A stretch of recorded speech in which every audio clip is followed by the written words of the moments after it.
Friends, ఈ వీడియోలో కనిపిస్తున్న 4 ఇయర్స్ బేబీ గర్ల్ కోఆర్డ్ సెట్ని 1 మీటర్ క్లాత్తో ఎలా కటింగ్ అండ్ స్టిచ్చింగ్ చేసుకోవాలో చాలా డీటెయిల్గా చెప్తాను. సో వీడియోని స్కిప్ చేయకుండా ఎండ్ వరకు చూడడానికి ట్రై చేయండి.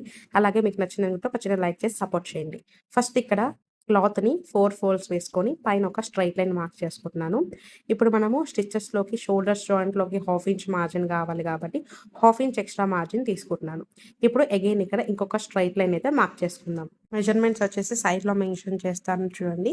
ఇప్పుడు ఫస్ట్ మనము బాడీ లెంత్ అయితే తీసుకుందాము. ఇక్కడ 16 ఇంచెస్ వరకు అయితే తీసుకుంటున్నాను. సేమ్ అలాగే ఇక్కడ కార్నర్ దగ్గర నుంచి మనం ఫిష్ కట్ని మార్క్ చేసుకుంటున్నాం కాబట్టి కార్నర్లో వచ్చేసి 20 ఇంచెస్ దగ్గరికి మార్క్ చేసుకోండి. ఇలా మార్క్ చేసుకున్న తర్వాత మనం ఫోల్డ్ చేసుకుట్టుకోవడానికి 1 ఇంచ్ ఎక్స్ట్రా మార్జిన్ తీసుకోవాలి.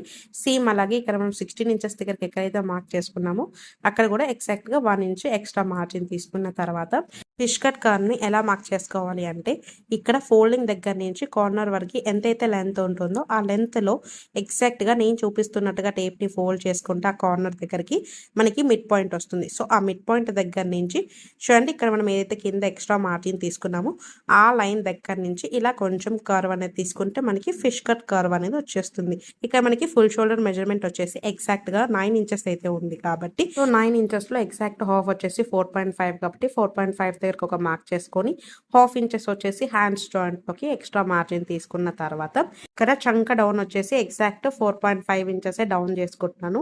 సో 4.5 ఇంచెస్ దగ్గరకు ఒక పాయింట్ మార్క్ చేసుకొని ఇక్కడ మనకి షోల్డర్ దగ్గర ఎగ్జాక్ట్ గా 5 ఇంచెస్ ఉంది కాబట్టి ఇక్కడ మనం ఎక్కడైతే ఆర్మ్ డౌన్ చేసామో ఆ పాయింట్ దగ్గర కూడా ఎగ్జాక్ట్ 5 ఇంచెస్ దగ్గరికి పాయింట్ అనేది మార్క్ చేసుకొని ఇక్కడ ఒక ఎల్ షేప్ అయితే మార్క్ చేసుకుందాం. ఇలా నీట్గా మార్క్ చేసుకున్న తర్వాత ఇక్కడ మనము కొంచెం రౌండ్ అనేది ఇలా చూపిస్తున్నట్టుగా నీట్గా రౌండ్ అనేది మార్క్ చేసుకోండి. ఫ్రంట్ సైడ్ ఆర్మ్ హోల్ అనేది లోతు తీయాలి కాబట్టి ఇక్కడ నేను చూపిస్తున్నట్టుగా ఈ లైన్ దగ్గర నుంచి మనకి ఇక్కడ ఎక్కడైతే డౌన్ చేసామో ఆ పాయింట్ దగ్గర వరకు ఇలా ఫోల్డ్ చేసుకుంటే మనకి మిడ్ పాయింట్ వస్తుంది కదా. సో ఆ మిడ్ పాయింట్ దగ్గర మనం ఇక్కడ ఏదైతే ఎల్ షేప్ ఉందో అక్కడి నుంచి లోపలికి హాఫ్ ఇంచెస్ మార్క్ చేసుకొని ఇక్కడ నేను చూపిస్తున్నట్టుగా కర్వ్ అనేది తీయాలన్నమాట. లోత్ అనేది తీసుకుంటే మనకి ఫ్రంట్ సైడ్ ఆర్మ్ హోల్ అనేది పర్ఫెక్ట్గా ఉంటుంది. సో ఇలా నీట్గా మార్క్ చేసుకున్న తర్వాత ఇక్కడ మనం కంప్లీట్ ఫుల్ షోల్డర్ని పెట్టుకున్నాం కాబట్టి కంపల్సరీగా షోల్డర్ అనేది డౌన్ చేయాలి. సో ఇక్కడ నేను ఒక హాఫ్ ఇంచ్ అనేది షోల్డర్ డౌన్ చేసేసుకున్నాను. ఇక్కడ మనకి ఎగ్జాక్ట్గా చెస్ట్ వచ్చేసి 22 ఇంచెస్ అయితే ఉంది. 22 ఇంచెస్లో 4వ భాగం వచ్చేసి 5.5 ఇంచెస్. సో ఈ కార్నర్ దగ్గర నుంచి నీట్గా ప్లేస్ చేసుకుని 5.5 ఇంచెస్ దగ్గరకు ఒక పాయింట్ మార్క్ చేసుకున్న తర్వాత ఇవి మనకి బాడీ మెజర్మెంట్స్ కాబట్టి కంపల్సరీగా లూజింగ్ యాడ్ చేయాలి. హాఫ్ ఇంచెస్ లూజింగ్ యాడ్ చేస్తున్నాను. అగైన్ ఖర్చులోకి వచ్చేసి 1.5 ఇంచెస్ ఎక్స్ట్రా మార్జిన్ తీసుకున్నాను. సో ఇలా నీట్గా పాయింట్స్ అనేది మార్క్ చేసుకుంటే మనకి పర్ఫెక్ట్గా ఉంటుంది. సో ఇప్పుడు ఇక్కడ ఆర్మ్ కర్వ్ స్కేల్ని యూజ్ చేసుకొని నీ చూపిస్తున్నట్టుగా ఫస్ట్ కింద కార్నర్లో 1 ఇంచెస్ అనేది లోపలికి మార్క్ చేసుకోండి. ఇవి మనకి స్టిచెస్లోకి వెళ్ళిపోతుంది మార్జిన్.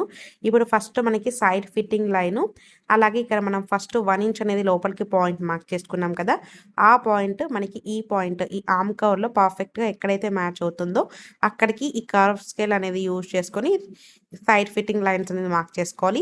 అలాగే ఈ కార్నర్ దగ్గర నుంచి పైన మనం 1.5 ఇంచ్ ఎక్స్ట్రా మార్జిన్ తీసుకున్నాం కదా, అక్కడ వరకు పాయింట్ని మ్యాచ్ చేసుకొని ఇలా కర్వ్ అనేది మార్క్ చేసుకుంటే మనకి సైడ్ ఫిట్టింగ్ లైన్స్ అనేవి పర్ఫెక్ట్గా ఉంటాయి. ఇక్కడ నెక్ విడ్త్ అండ్ షోల్డర్ని అయితే మార్క్ చేసుకుందాం. ఇక్కడ నేను షోల్డర్ వచ్చేసి ఎగ్జాక్ట్గా 3 ఇంచెస్ పెట్టుకుంటున్నాను. సో ఇక్కడ హాఫ్ ఇంచెస్ స్టిచెస్లోకి అలాగే షోల్డర్స్ జాయింట్లోకి హాఫ్ ఇంచెస్ కంప్లీట్గా అలా చూసుకొని మార్క్ చేసుకున్నాను. మీరు కూడా మార్జిన్స్ చూసుకొని డ్రా చేసుకోండి. ఇక్కడ డౌన్ వచ్చేసి 3.5 తీసుకుంటున్నాను. సో దాంట్లో నేను కర్వ్ షేపే రౌండ్ షేపే మార్క్ చేసుకుంటున్నాను. మీకు ఏ షేప్ కావాలంటే ఆ షేప్ని మార్క్ చేసుకోండి. సో ఇలా నీట్గా మార్క్ చేసుకున్న తర్వాత మనం ఎలా అయితే మార్క్ చేసుకున్నామో సేమ్ అదే ప్రాసెస్లో నీట్గా కట్ చేసుకున్నాం. వీడియోస్ మీకు ఇన్ఫర్మేటివ్ అనిపిస్తున్నాయి అనుకుంటే ఒక చిన్న లైక్ చేసి సపోర్ట్ చేయండి. అలాగే ఏమైనా డౌట్స్ ఉన్నా కామెంట్ సెక్షన్లో మెసేజ్ చేయండి. అలాగే మన ఛానల్లో కంప్లీట్ బ్లౌజ్ కటింగ్ వీడియోస్ కూడా చాలా ఉన్నాయి, ఒకసారి చెక్ చేయండి. ఫ్రంట్ సైడ్ దగ్గర మనము ఆర్మ్ రౌండ్ అనేది లోతు తీసుకున్నాం కదా. సో ఇక్కడ నేను చూపిస్తున్నట్టుగా ఫస్ట్ 2 పార్ట్స్ని ఇలా సపరేట్ చేసుకోవాలి. ఏ పార్ట్కి ఆ పార్ట్. మనం ముందు ఏదైతే కర్వ్ని మార్క్ చేసుకున్నామో ఆ కర్వ్ని నీట్గా కట్ చేసుకుంటే మనకి ఫ్రంట్ పార్ట్ అనేది రెడీ అయిపోతుంది. ఇప్పుడు బాటమ్ పార్ట్ని కట్ చేసుకోవడానికి అగైన్ క్లాత్ని 4 ఫోల్డ్స్ వేసుకోండి. పైన మనకి ఎడ్జెస్ అన్ఈవెన్గా ఉన్నాయి కాబట్టి ఫస్ట్ ఒక స్ట్రైట్ లైన్ మార్క్ చేసుకోండి. ఇప్పుడు ఇక్కడ నుంచి మనము బెల్ట్ కోసము 2 ఇంచెస్ ఎక్స్ట్రా మార్జిన్ తీసుకుంటున్నాను. ఈ 2 ఇంచెస్ ఎందుకంటే నాకు ఎలాస్టిక్ వచ్చేసి 1 ఇంచెస్ పెడుతుంది కాబట్టి 2 ఇంచెస్ తీసుకున్నాను. సో మీ ఎలాస్టిక్ ని బట్టి డబల్ తీసుకొని దానికి half inches extra margin margin తీసుకోవాలి. సో ఇలా నీట్గా మార్క్ చేసుకున్న తర్వాత ఇప్పుడు క్రాచ్ లెంత్ని ఎలా మార్క్ చేసుకోవాలంటే మీ హిప్ రౌండ్ డివైడెడ్ బై 4 చేసుకొని ఆ వచ్చిన దానికి +1 అనేది యాడ్ చేసుకొని మార్క్ చేసుకోవాలి. ఇక్కడ మనకి హిప్ రౌండ్ వచ్చేసి ఎగ్జాక్ట్గా 22 ఇంచెస్ అయితే ఉంది. సో 22 ఇంచెస్ 4వ భాగం వచ్చేసి 5.5. 5.5కి 1 ఇంచెస్ ఎక్స్ట్రా కలుపుకుంటే 6.5. సో ఇక్కడ మనం 2 ఇంచెస్కి ఏదైతే బెల్ట్ మార్క్ చేసుకున్నామో అక్కడ నుంచి ప్లేస్ చేసుకొని ఎగ్జాక్ట్గా 6.5 దగ్గరికి ఒక పాయింట్ మార్క్ చేసుకోవాలి. ఇప్పుడు అగైన్ ఆ లైన్ దగ్గర నుంచి నీట్గా ప్లేస్ చేసుకొని నీ లెంత్ని మార్క్ చేసుకోవాలి. ఇక్కడ మనకి నీ లెంత్ వచ్చేసి 12 ఇంచెస్, 3/4 లెంత్ వచ్చేసి 17 ఇంచెస్. సో 17 ఇంచెస్ దగ్గరకు ఒక పాయింట్ మార్క్ చేసుకున్న తర్వాత ఇప్పుడు మనం క్రాచ్ లెంత్ దగ్గర హిప్ రౌండ్ డివైడెడ్ బై 4 చేసి ఆ వచ్చిన దానికి +2 అనేది ఎక్స్ట్రా యాడ్ చేసుకొని మార్క్ చేసుకోవాలి. సో ఇక్కడ మనకి హిప్ రౌండ్ వచ్చేసి 22 ఇంచెస్. సో 22 ఇంచెస్లో 4వ భాగం వచ్చేసి ఎగ్జాక్ట్గా 5.5. సో 5.5కి 2 ఇంచెస్ ఎక్స్ట్రా యాడ్ చేసుకుంటే 7.5. సో 7.5 దగ్గరకు ఒక మార్క్ చేసుకున్న తర్వాత ఇక్కడ మనం నడుము దగ్గర బెల్ట్ అనేది మార్క్ చేసుకున్నాం కదా, అక్కడ మనం ఎంత తీసుకోవాలంటే ఇక్కడ మనం ఎంతైతే తీసుకుంటున్నామో క్రాచ్ లెంత్ దగ్గర దానికంటే ఒక 1/2 ఇంచ్ తగ్గించేసుకొని నడుము దగ్గర మార్క్ చేసుకొని ఆ పాయింట్ ఈ పాయింట్ ఇక్కడ నేను చూపిస్తున్నట్టుగా లైన్ షేప్ అనేది డ్రా చేసుకొని ఇక్కడ నేను చూపిస్తున్నట్టుగా కొంచెం అనేది కార్వ్ చేసుకోవాలి క్రాచ్ లెంత్ దగ్గర. సో అలా నీట్గా మార్క్ చేసుకోవాలి. ఇక్కడ మనకి ఎల్ షేప్ కార్నర్ ఉంది కదా, ఆ కార్నర్ దగ్గర నుంచి 1.5 ఇంచ్ దగ్గర ఒక పాయింట్ మార్క్ చేసుకొని ఇప్పుడు ఇక్కడ నుంచి మనము బాటమ్ లూజ్ని అయితే మార్క్ చేసుకోవాలి. ఇక్కడ మనకి బాటమ్ లూజ్ వచ్చేసి 11 ఇంచెస్ అయితే ఉంది. సో 11 ఇంచెస్లో హాఫ్ వచ్చేసి 5.5.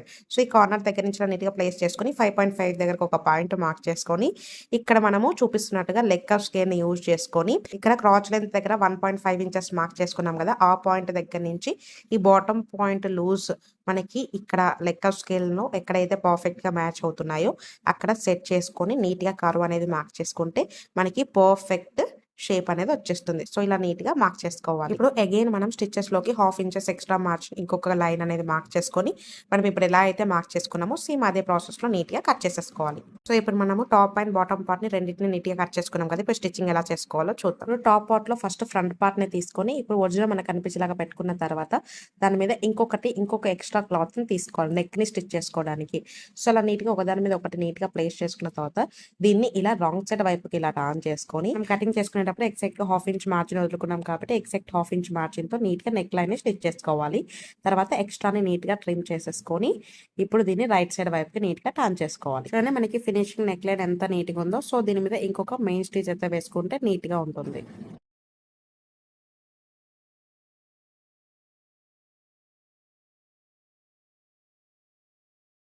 చూడండి స్టిచ్ చేశాక ఓవరాల్గా లుక్ మనకి ఎలా ఉందో. ఇప్పుడు కింద మనము రాంగ్ సైడ్ వైపుకి టర్న్ చేసుకొని కింద మనం ఫిష్ కట్ని మార్క్ చేసుకున్నాం కదా, దాన్ని స్టిచ్ చేసుకోవడానికి ఫస్ట్ మనము 1/2 ఇంచెస్ మార్జిన్తో మాత్రమే ఇలా 1 ఫోల్డ్ మాత్రమే ఫోల్డ్ చేసుకొని నీట్గా స్టిచ్ చేసుకోవాలి. ఎందుకంటే ఇలా క్రాస్ ఉన్నప్పుడు ఒకటేసారి డబల్ ఫోల్డ్ మీద స్టిచ్ చేసామనుకోండి మనకి క్లాత్ అనేది వ్రింకిల్స్ లా కనిపిస్తూ ఉంటుంది. సో అందుకోసం ఫస్ట్ ఇలా 1/2 ఇంచెస్తో 1 ఫోల్డ్ వేసుకొని స్టిచ్ చేసుకున్న తర్వాత ఇంకొక ఫోల్డ్ వేసుకొని స్టిచ్ చేసుకుంటే ఫినిషింగ్ నీట్గా ఉంటుంది. అంటే మనకి ఎంత నీట్గా అయితే ఉందో సో అలాగే నీట్గా స్టిచ్ చేసుకోండి. ఇప్పుడు మనం బ్యాక్ పార్ట్లో చిన్న హుక్ టైప్ అయితే స్టిచ్ చేసుకుంటున్నాను.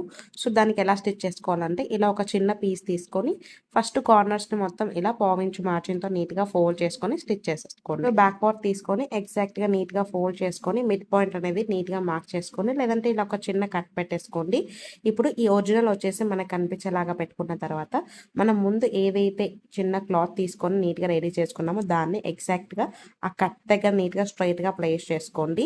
ఇప్పుడు రాంగ్ సైడ్ వచ్చేసి మనకు కనిపించేలాగా పెట్టేసుకొని ఒరిజినల్ మీద ఉండేలాగా ప్లేస్ చేసుకొని ఫస్ట్ ఆ మిడ్ పాయింట్ దగ్గర నుంచి కింది వరకు మీకు ఎంతైతే హుక్ విడ్త్ ఉండాలో అంతవరకు ఇలా స్ట్రైట్గా ఒక లైన్తో నీట్గా స్టిచ్ చేసుకున్న తర్వాత ఇప్పుడు దీన్ని ఇలా టర్న్ చేసుకొని ఇక్కడి నుంచి మనకి క్రాస్గా రావాలన్నమాట. చూడండి అంటే పర్ఫెక్ట్ వీ షేప్ లాగా ఈ కార్నర్ దగ్గర ఎక్కడైతే స్టిచ్ ఎండ్ అయిందో ఆ ఎండ్ అయిన దగ్గర నుంచి ఈ మిడ్ పాయింట్ కంటే ఒక 1/2 ఇంచెస్ డిస్టెన్స్లో స్టిచ్చింగ్ అనేది రావాలి. సో ఇలా నీట్గా స్టిచ్ చేసుకున్న తర్వాత సేమ్ అదే ప్రాసెస్లో ఇంకొక సైడ్ వైపు కూడా మనకి పైన వచ్చేసి 1/2 ఇంచెస్ విడ్త్ ఉండాలి, కింద వచ్చేసి ఎగ్జాక్ట్ ఆ స్ట్రైట్ లైన్కి కలిపేసుకోవాలన్నమాట. సో ఇలా నీట్గా స్టిచ్ చేసుకుంటే మనకి నీట్గా ఉంటుందన్నమాట హుక్ లైన్ అనేది. సో ఇలా నీట్గా స్టిచ్ చేసుకొని ఇప్పుడు నేను చూపిస్తున్నట్టుగా ఫస్ట్ మనం ఎక్కడైతే స్ట్రైట్గా ఒక స్టిచ్ వేసుకున్నామో ఆ స్టిచ్ మీద ఎగ్జాక్ట్గా నీట్గా కట్ చేసుకోవాలన్నమాట. సో ఇలా నీట్గా కట్ చేసుకొని దీన్ని ఇప్పుడు నేను చూపిస్తున్నట్టుగా రైట్ సైడ్ వైపుకి టర్న్ చేసుకుంటే మనకి పర్ఫెక్ట్గా ఉంటుంది. అగైన్ దీని మీద ఇంకొక మెయిన్ స్టిచ్ వేసుకుంటే ఫినిషింగ్ నీట్గా ఉంటుంది. అన్నీ ఇలా నీట్‌గా రెడీ చేసుకున్న తర్వాత మనం నెక్ లైన్ స్టిచ్ చేసుకోవడానికి ఇలాంటి క్రాస్ పీసెస్ తీసుకొని ఒరిజినల్ సైడ్ ఒరిజినల్ మీద ఉండేలాగా ఇలా నీట్‌గా ప్లేస్ చేసుకొని మనం బ్లౌజెస్‌కి ఎలా అయితే స్టిచ్ చేసుకుంటామో సేమ్ అదే ప్రాసెస్‌లో హాఫ్ ఇంచ్ మార్జిన్‌తో ఇలా నీట్‌గా స్టిచ్ చేసుకోవాలన్నమాట. నీట్‌గా అడ్జస్ట్ చేసుకుంటూ నీట్‌గా స్టిచ్ చేసుకున్న తర్వాత ఇక మనకి రౌండ్ తిరిగే దగ్గర చిన్న చిన్న కట్స్ పెట్టుకోవాలి. ఎక్సెస్‌గా ఏదైతే క్లాత్ ఉంటుందో అది మొత్తాన్ని నీట్‌గా కట్ చేసుకున్న తర్వాత ఇప్పుడు దీన్ని మనము ఎగ్జాక్ట్‌గా ఆ ఖర్చు వచ్చేసి రైట్ సైడ్ వైపుకి ఉండేలాగా ప్లేస్ చేసుకొని అగైన్ దీని మీద ఇంకొక మెయిన్ స్టిచ్ అయితే వేసుకోవాలి. మనకి ఎగ్జాక్ట్‌గా మెయిన్ క్లాత్ మీద పడకుండా జస్ట్ మనం ఏదైతే ఇక్కడ ఎక్స్ట్రాగా క్లాత్ యూజ్ చేస్తున్నామో దాని మీదనే స్టిచ్ పడేలాగా ఇంకొక స్టిచ్ అయితే వేసుకోవాలి. ఇలా నీట్‌గా స్టిచ్ చేసుకొని ఎగ్జాక్ట్‌గా ఈ ఖర్చునంతా లోపలికి ఫోల్డ్ చేసేసుకొని నీట్‌గా దాని మీద ఇంకొక స్టిచ్ వేసుకుంటే నీట్‌గా ఉంటుంది. చూడండి ఇలా అయితే నీట్‌గా స్టిచ్ చేసుకోండి. ఇంకొక సైడ్ వైపుకి మీరు హెమ్మింగ్ అన్నా చేసుకోవచ్చు. లేదంటే ఇంకొక మెయిన్ స్టిచ్ చేసుకున్నా కూడా సరిపోతుంది. సో, ఇలా నీట్‌గా రెడీ చేసుకోండి. సేమ్ అదే ప్రాసెస్‌లో ఇంకొక సైడ్ వైపు కూడా స్టిచ్ చేసుకోవాలి. నేనైతే హెమ్మింగ్ ఏం చేసుకోవడం లేదు. దాని మీద ఇంకొక స్టిచ్ అయితే వేసుకుంటున్నాను. సేమ్ అలాగే మనం ఫిష్ కట్ట దగ్గర ముందు ఎలా అయితే ఫోల్డ్ చేసి స్టిచ్ చేసుకున్నామో సేమ్ అదే ప్రాసెస్‌లో ఫోల్డ్ చేసి స్టిచ్ చేసుకోండి. ఇప్పుడు మనం షోల్డర్స్‌ని ఎలా జాయిన్ చేసుకోవాలంటే ఒరిజినల్ మీద ఒరిజినల్ వచ్చేలాగా నీట్‌గా ప్లేస్ చేసుకొని ఇప్పుడు మనము షోల్డర్స్ దగ్గర హాఫ్ ఇంచెస్ మార్జిన్ వదులుకున్నాం కాబట్టి exact half inches double stitch వేసుకోండి. సేమ్ అలాగే ఇంకొక సైడ్ వైపు కూడా స్టిచ్ చేసుకోవాలి. ఇప్పుడు స్లీవ్స్ ని ఎలా జాయిన్ చేసుకోవాలో చూద్దాము. నేను వీడియో షూట్ చేసేటప్పుడు స్లీవ్స్ వీడియో అనేది మిస్ అయిందనమాట. సో ఇప్పుడు స్లీవ్స్ ని ఇలా చూపిస్తున్నట్టుగా ఫస్ట్ అన్ఫోల్డ్ చేసుకొని నీట్ గా స్టిచ్ చేసుకోవాలి. దాన్ని ఇంకొక ఫోల్డ్ వేసుకొని ఇంకొక స్టిచ్ అయితే వేసుకోవాలి. సేమ్ అలాగే 2 పార్ట్స్ ని రెడీ చేసుకోండి. ఇప్పుడు టాప్ పార్ట్‌ని తీసుకొని ఫస్ట్ స్లీవ్స్‌ని ఎగ్జాక్ట్‌గా ఇలా ఫోల్డ్ చేసుకొని ఈ మిడ్ పాయింట్ దగ్గర నుంచి స్టార్ట్ చేయాలి. ఈ ఒరిజినల్ మీద ఒరిజినల్ వచ్చేలాగా నీట్‌గా ప్లేస్ చేసుకున్న తర్వాత ఇప్పుడు ఈ షోల్డర్ దగ్గర నుంచి మనము స్టిచ్చింగ్ అనేది స్టార్ట్ చేయాలి. మనం ఎగ్జాక్ట్‌గా కటింగ్ చేసుకునేటప్పుడు హాఫ్ ఇంచ్ మార్జిన్ తీసుకుంటే ఎగ్జాక్ట్ హాఫ్ ఇంచెస్ మార్జిన్ తోటి నీట్‌గా స్టిచ్ చేసుకోవాలి. అగైన్ ఇంకొక సైడ్ వైపుకి కూడా టర్న్ చేసుకొని సేమ్ అదే ప్రాసెస్‌లో నీట్‌గా స్టిచ్ చేసేసుకుంటే మనకి హ్యాండ్స్ అనేది రెడీ అయిపోతుంది. సేమ్ ఇదే ప్రాసెస్‌లో ఇంకొక సైడ్ వైపు హ్యాండ్‌ని కూడా జాయిన్ చేసుకోండి. ఇక్కడ వీడియో అనేది లెంత్ అవుతుంది కాబట్టి చూపించడం లేదు. చూడండి నేను ఇంకొక సైడ్ వైపు హ్యాండ్‌ని కూడా నీట్‌గా జాయిన్ చేసుకున్నాను. ఇప్పుడు మనం సైడ్ జాయింట్స్ ఎలా చేసుకోవాలంటే మనం ముందు ఏదైతే కర్వ్‌ని నీట్‌గా మార్క్ చేసుకున్నామో సేమ్ దాని మీదనే ఇక్కడ నేను చూపిస్తున్నట్టుగా ఫస్ట్ పైన ఇక్కడ హ్యాండ్స్ అనేవి కంప్లీట్‌గా మనము కుట్టలేదు కదా కార్నర్ వరకి. సో ఇక్కడ మనం ఎక్కడైతే హాఫ్ ఇంచెస్ మార్జిన్‌తో హ్యాండ్‌ని జాయిన్ చేసుకున్నామో ఆ హాఫ్ ఇంచ్‌ని ఇక్కడ మేము చూపిస్తున్నట్టుగా లోపలికి ఇలా ఫోల్డ్ చేసుకొని ఇక్కడ నుంచి మీరు సైడ్ జాయింట్స్ వేసుకోవాలన్నమాట. లేదంటే ఫోల్డ్ చేయకుండా స్టిచ్ చేస్తే ఆ కుట్లు అన్‌ఈవెన్‌నెస్ అంతా బయటికి కనిపిస్తుంటది. సో కంపల్సరీగా ఇక్కడ ఫోల్డ్ చేసి స్టిచ్ చేసుకోవాలి. సో ఇక్కడ నేను ఎంతైతే మార్జిన్ తీసుకున్నానో ఫస్ట్‌లో సేమ్ అదే మార్జిన్ అదే మార్కింగ్స్ మీద నీట్‌గా సైడ్ జాయింట్స్ అనేటివి వేసుకుంటున్నాను. సేమ్ అదే ప్రాసెస్‌లో ఇంకొక సైడ్ వైపు కూడా స్టిచ్ చేసుకుంటే మనకి టాప్ పార్ట్ అనేది రెడీ అయిపోతుంది. 2 సైడ్స్ స్టిచ్ చేసుకున్న తర్వాత మీ దగ్గర ఓవర్‌లాక్ మిషన్ ఉంటే నీట్‌గా ఓవర్‌లాక్ చేసుకోండి. ఇప్పుడు మనం బాటమ్ పార్ట్‌ని ఎలా స్టిచ్ చేసుకోవాలో చూద్దాం. ఇప్పుడు బాటమ్ పార్ట్ తీసుకొని ఫస్ట్ ఒక పార్ట్ ఒరిజినల్ మనకు కనిపించేలాగా పెట్టేసుకోవాలి. రాంగ్ సైడ్ కింద వైపు ఉండాలి. అగైన్ ఇంకొక పార్ట్ తీసుకొని ఒరిజినల్ మీద ఒరిజినల్ వచ్చేలాగా పెట్టేసుకోవాలి. మనకు కనిపించేది వచ్చేసి రాంగ్ సైడ్ ఉండేలాగా చూసుకోవాలి.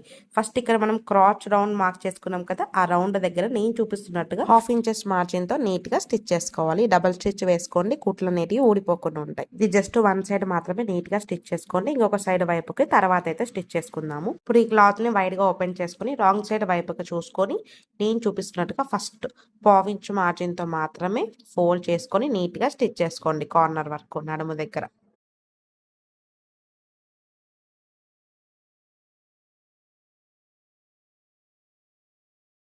ఇప్పుడు మీ దగ్గర ఉండే ఎలాస్టిక్‌ని తీసుకోండి. ఇక నేను వచ్చేసి 0.75 ఇంచ్ ఉండే ఎలాస్టిక్‌ని తీసుకొని ఇక్కడ నేను చూపిస్తున్నట్టుగా ఫస్ట్ ఏదైనా ఒక కార్నర్ ఇది మనం రాంగ్ సైడ్ వైపు నుంచి స్టిచ్ చేసుకోవాలన్నమాట.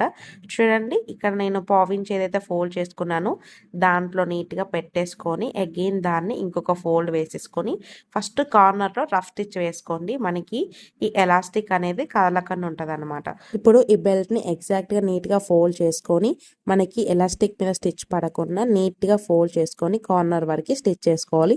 ఒకవేళ మీకు ఎలాస్టిక్ అనేది కొంచెం దూరంలోనే ఎండ్ అయిందనుకోండి దాన్ని ఇలా కొంచెంగా డ్రాగ్ చేసుకుంటూ స్టిచ్ చేసుకోండి. అగైన్ కంప్లీట్‌గా స్టిచ్ చేసుకున్న తర్వాత ముందు మనం ఇక్కడ కార్నర్‌లో ఎలా అయితే ఎలాస్టిక్‌ని రఫ్ చేసుకున్నామో ఇక్కడ కార్నర్‌లో కూడా ఎగ్జాక్ట్‌గా నీట్‌గా రఫ్ చేసుకున్న తర్వాత అంటే మనకు ఓవరాల్‌గా లుక్ ఇలా అయితే ఉంది. సో ఇప్పుడు మనము ఆ ఎలాస్టిక్ అనేది అటు ఇటు అవ్వకుండా ఇప్పుడు నేను చూపిస్తున్నట్టుగా ఎగ్జాక్ట్ మిడిల్‌లో నీట్‌గా స్టిచ్ చేసుకోవాలి.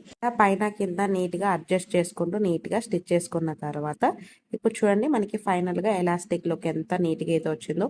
సో ఇలా నీట్గా స్టిచ్ చేసుకున్న తర్వాత ఇంకొక క్రాచ్ సైడ్ వైపు కూడా ఎగ్జాక్ట్గా 1/2 ఇంచెస్ మార్జిన్ తోటి ఇంకొక స్టిచ్ అయితే వేసుకోవాలి. ఇలా స్టిచ్ చేసుకున్న తర్వాత ఇప్పుడు బాటంలో చూడండి రాంగ్ సైడ్ వైపుకి ఇలా టర్న్ చేసుకొని ఫస్ట్ 1/2 ఇంచెస్ మార్జిన్తో ఒక స్టిచ్ వేసుకోవాలి. ఇలా స్టిచ్ చేసుకున్నాక అగైన్ దాన్ని మనం ఎంతవరకు అయితే మార్జిన్ తీసుకున్నామో అంతవరకు ఇంకొక ఫోల్డ్ వేసుకొని స్టిచ్ చేసుకుంటే మనకి ఫినిషింగ్ నీట్గా ఉంటుంది. సో అలా నీట్గా 2 సైడ్ వైపు కూడా స్టిచ్ చేసుకోండి.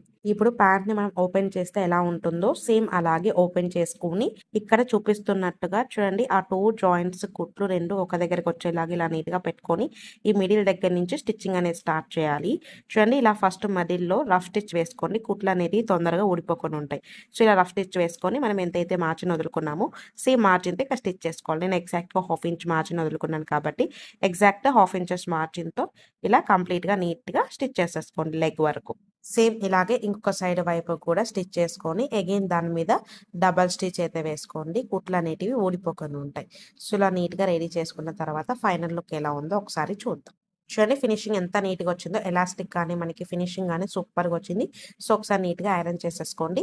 చూడండి ఫైనల్ లుక్ మనకి కోఆర్డ్ సెట్ ఎంత నీట్గా ఉందో. సో నచ్చింది అనుకుంటే ఒక చిన్న లైక్ చేసి సపోర్ట్ చేయండి. ఇంకేమైనా డౌట్స్ ఉన్న కామెంట్ సెక్షన్లో అడగండి. నెక్స్ట్ వీడియోలో క్లియర్ ఆఫ్ చేయడానికి అయితే ట్రై చేస్తాను.